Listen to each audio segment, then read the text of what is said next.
right, we have our tea today in our bunny mug. It is currently passion fruit mango.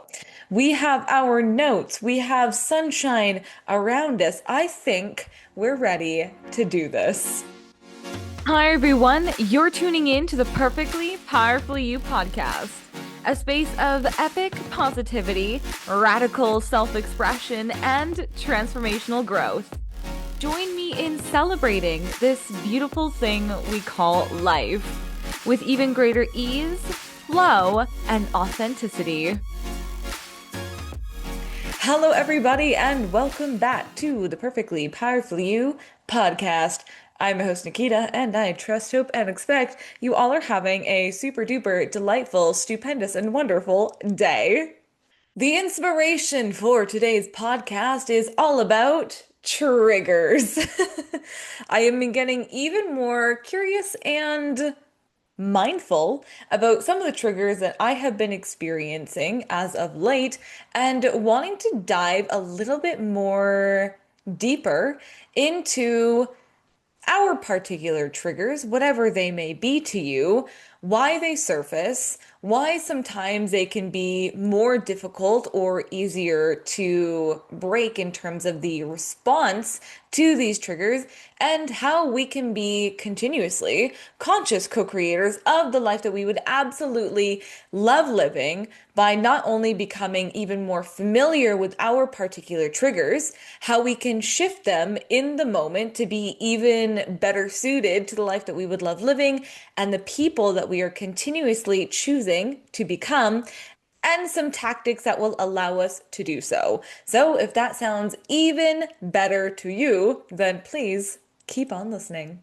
Now, to begin, I would love to start off this podcast with Charles Duhigg. I believe I am saying his name correctly, but it is from the book The Power of Habit. Now, as many of you may or may not know, our brain absolutely loves being efficient. Efficient means to us that we can be even more conservative, is the word I'm going to be using, conservative about our energy and where we're disseminating it. Because our brain, evolutionarily speaking, loves being able to conserve energy to keep us surviving another day. Oftentimes, our brain takes up when we are thinking, it takes up a lot of mental energy to be able to think the way we do. So, if there are things that our body can do and our brain can do to make it even easier for us to conserve this energy, it's gonna do that.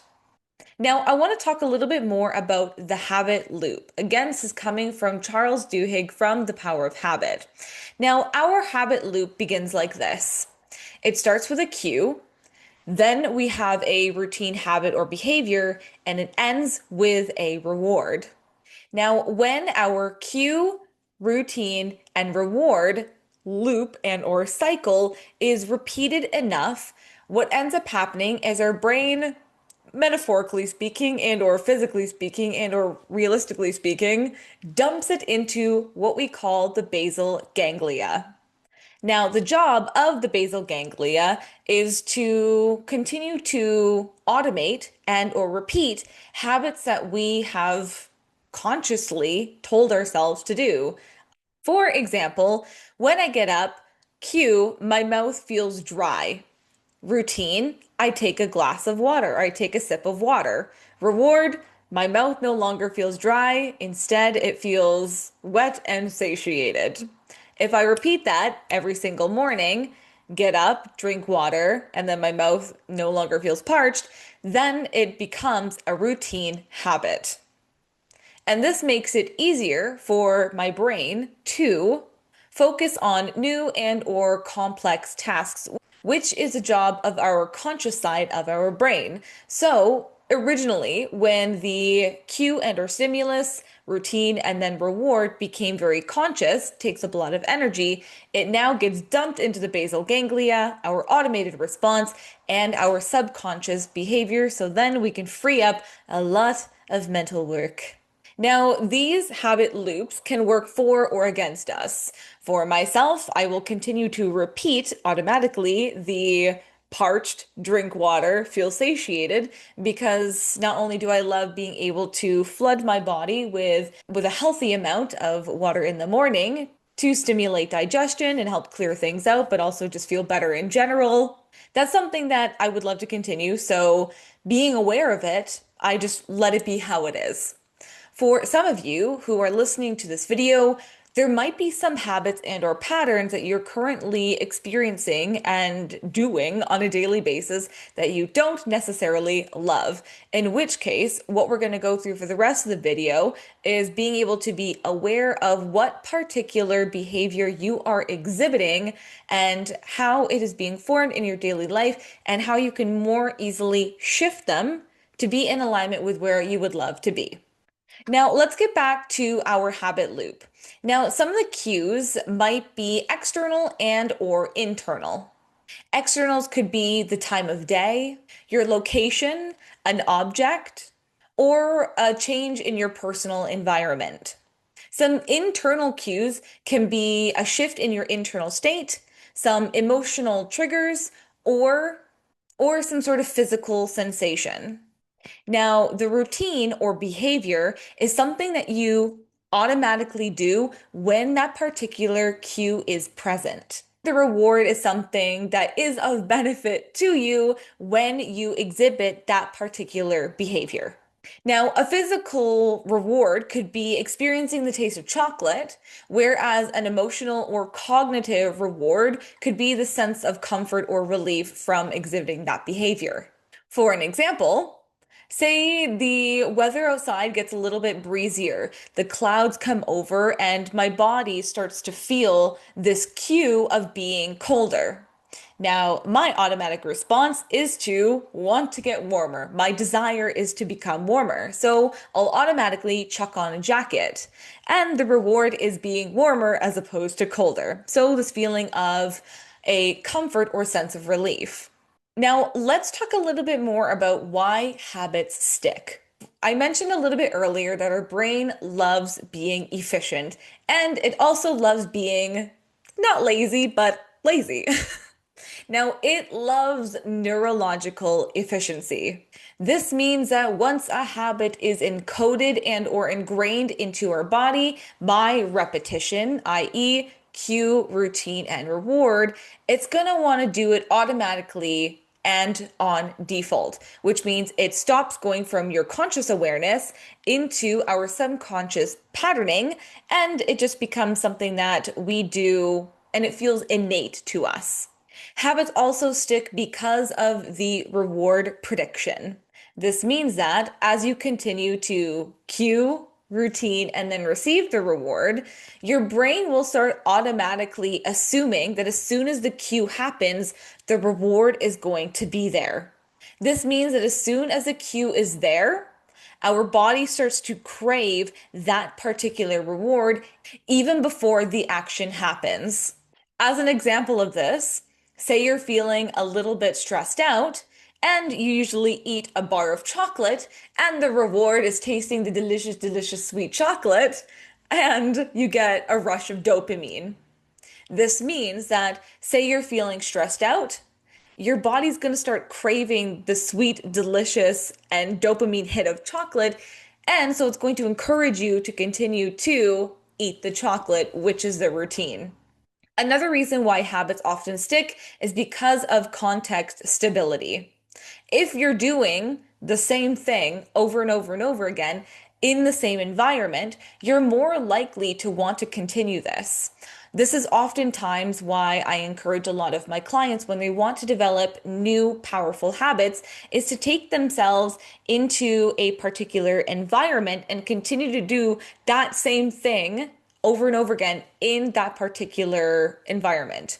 For example, if you would love to get in better shape, I often recommend getting a gym membership or dedicating a particular space in your house for exercising. Because at least what I found from my own personal experience and from reviews from clients is that when they've tried to work out in their home in the same space that maybe they lay on the couch, their body's already associating that when I go into the living room, I see the couch, I'm tired, I'm gonna sit my butt down on the couch and I'm probably not gonna want to work out. However, when I put on my gym clothes and I go to the gym and I see all the weights around me, my body starts automatically getting into the routine of, okay, when I'm at the gym, then I work out and I feel great. And so having that particular environment to stimulate that, it anchors and strengthens that particular behavior because the environment is stable. And then the emotional anchoring of it makes it even stronger. One final example as to why habits often love to stick is say you're always used to having dessert after dinner. Now, your brain doesn't necessarily crave the sugar, although it does because the sugar can be very addictive. But what it actually craves is the emotional closure of dinner. So when I have dinner, then to end mealtime, I have a piece of chocolate or I have a something sweet to eat for dessert. Now, this ritual is what closes and completes the loop of after dinner, I eat dessert, and then I feel like everything is done, completed, and satiated. All right, now let's move on to some tools that are going to help you recognize some of your triggers. The first key is awareness. Noticing what you're noticing is something I will always tell you guys because if you are not aware of what your trigger is, then you're not going to be aware of how you're able to change them. Now, you can start off with a trigger mapping journal. So when you notice a particular behavior, i.e., eating of chocolate, you can just ask yourself this. What happened to you right before you wanted to eat chocolate? What time of day was it? Where were you? And what was your emotional state? Then, what did you do? You ate the chocolate.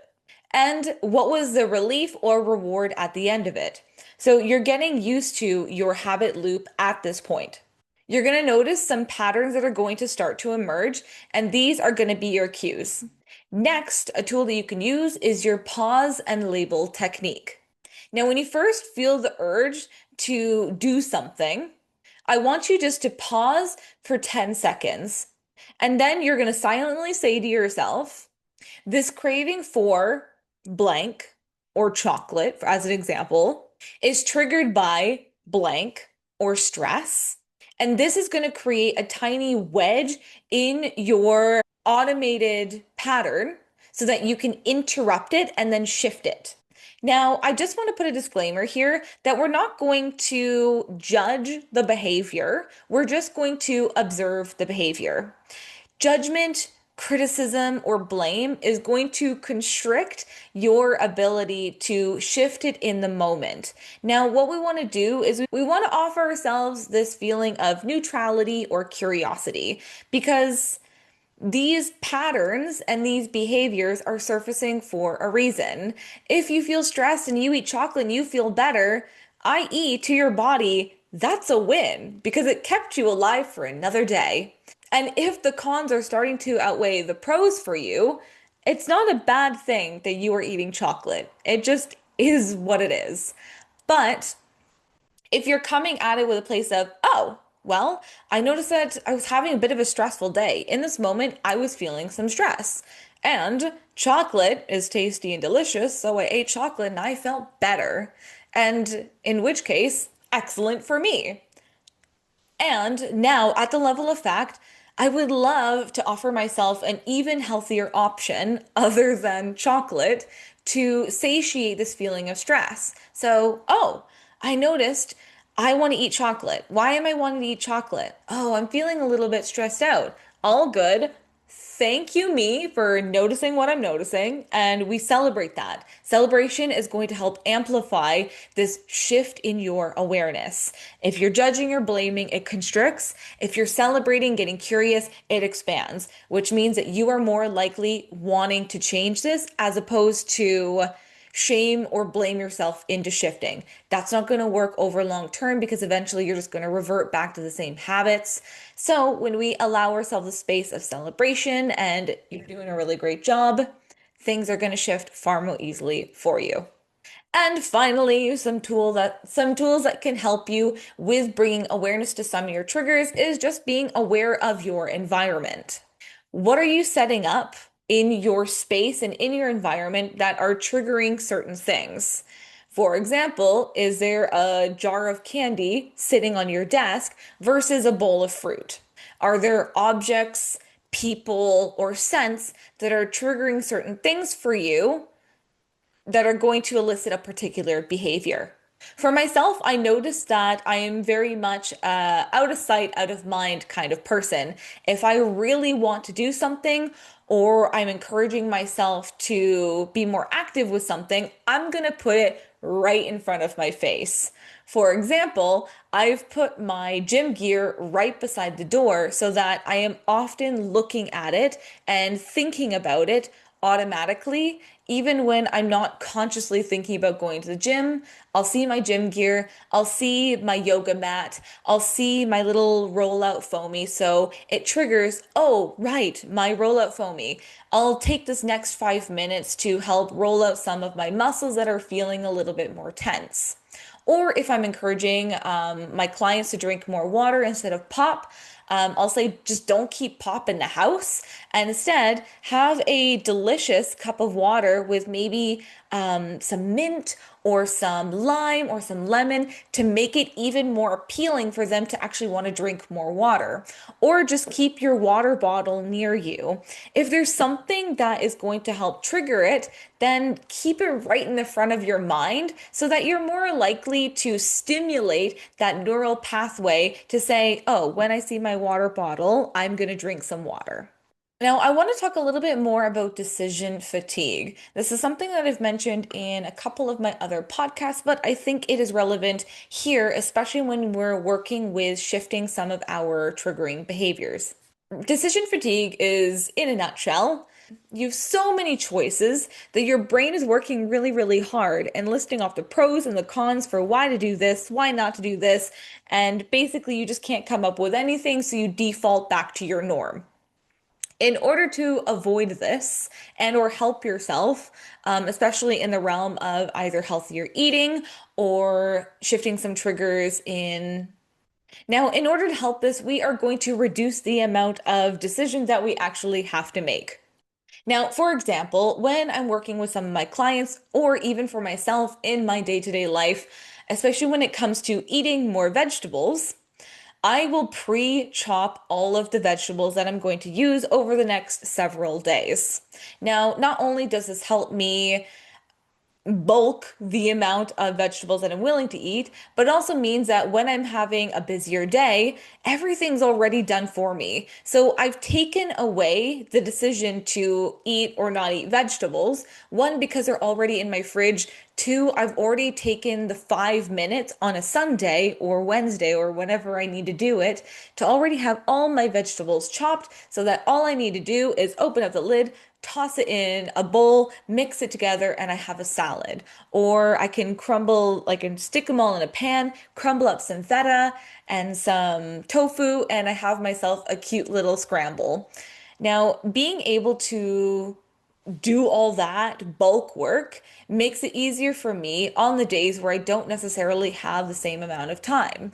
And so this means that I've taken away the fatigue of, oh man, like I want to eat healthier, but I have all these vegetables here, but I just don't feel like I have the energy right now. So I'm just not going to do it and I'm going to order takeout because that's so much easier for me because you've already done the work of pre-chopping your vegetables and now you know it's already done. Toss in a bowl. Wham, bam, thank you, ma'am. I've got myself a delicious and healthy meal to help be even more in alignment with the woman that I would love to be.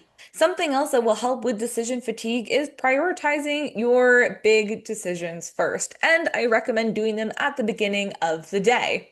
As an example, if I want to do a podcast on a particular day, I am going to write out the script ahead of time and I'm going to prioritize it in the morning so that I know that the workload, so to speak, is done and out of the way, and I can spend the rest of the day doing whatever it is that I would love to do.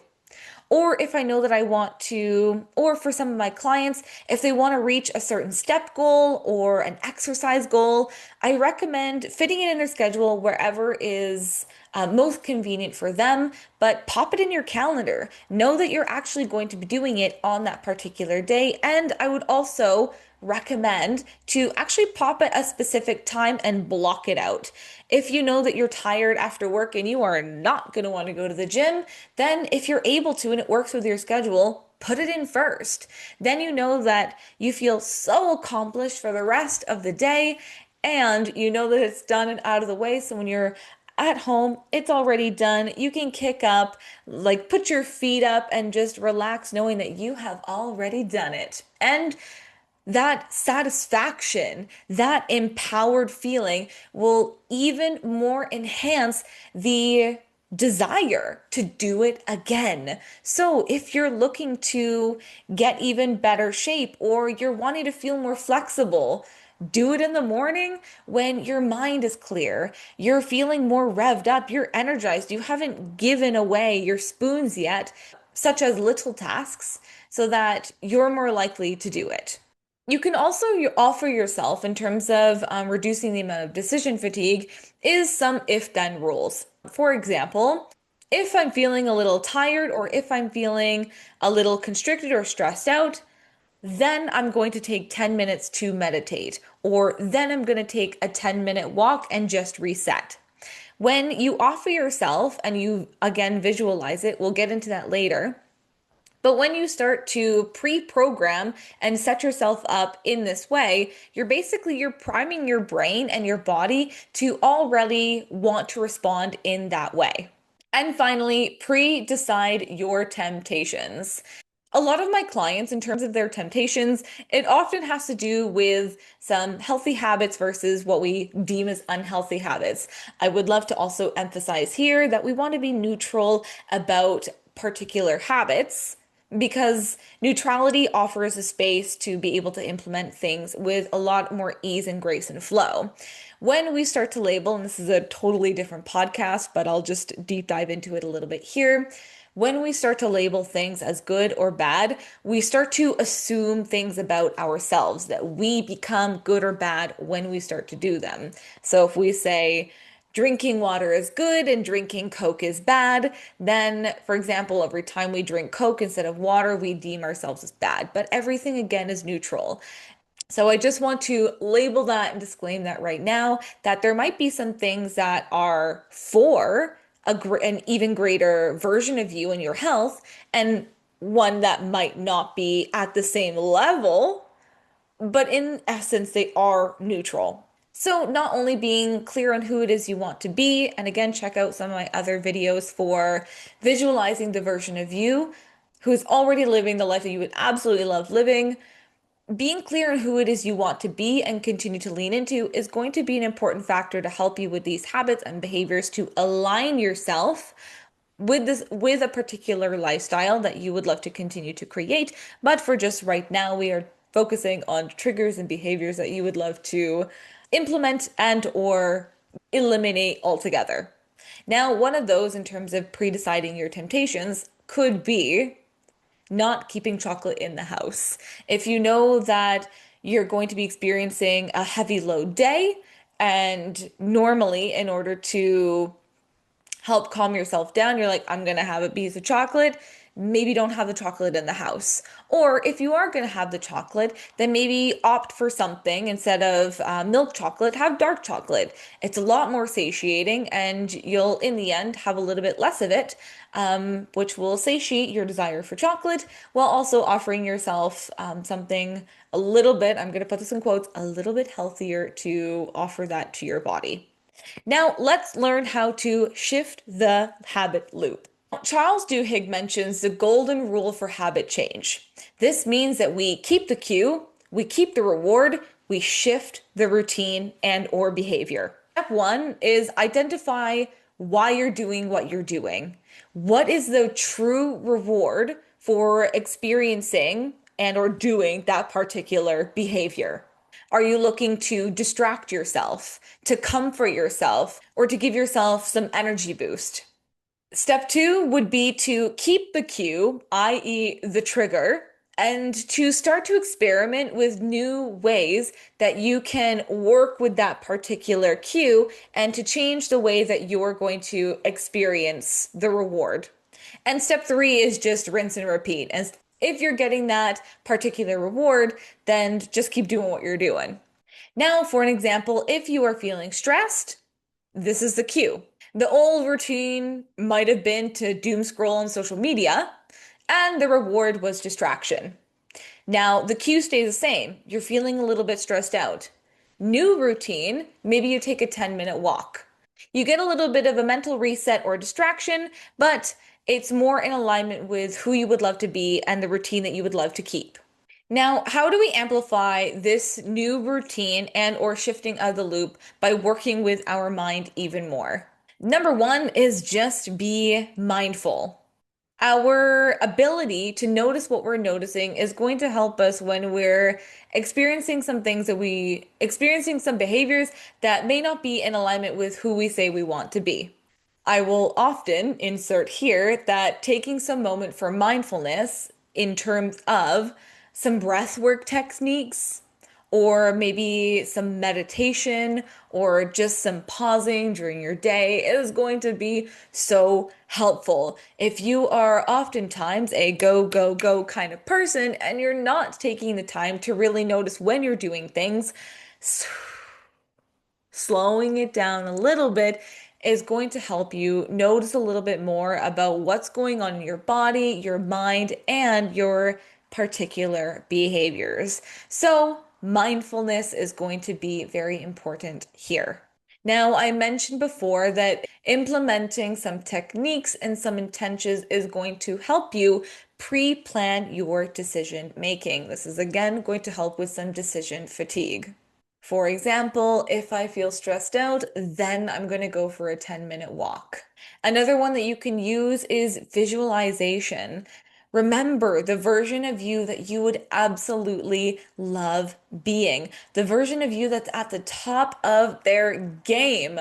I want you to see yourself performing these tasks. Not only is this rewiring your brain, it's priming it to be the best that it can be even before it actually does it.